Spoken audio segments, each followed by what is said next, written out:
Скалпел во рака на робот наместо кај хирургот. Лекарот не е врз пациентот во операциона сала, туку на страна. Седи и управува со роботските раце кои нудат милиметарска прецизност, помалку болка и побрзо закрепнување на пациентите. Вака изгледаат дел од првите операции на урологија со роботика или роботска асистенција извршени врз четворица пациенти над 60 годишна возраст, на кои им е отстранет карцином на простата.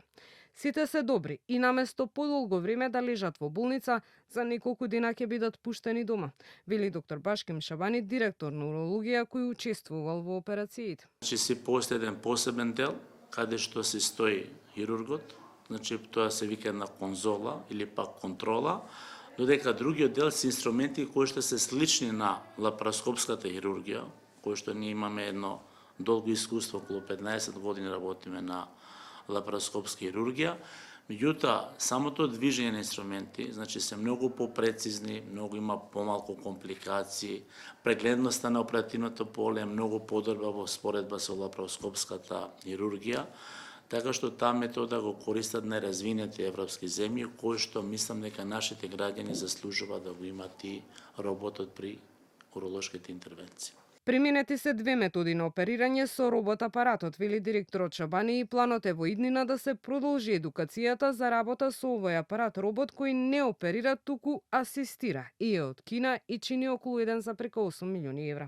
За сега овој апарат што е во Македонија не е набавен, туку е донесен привремено. Пациентите кои што се оперира со роботска хирургија, робот асистирана хирургија, значи хоспитализација трае максимум 3 до 4 дена.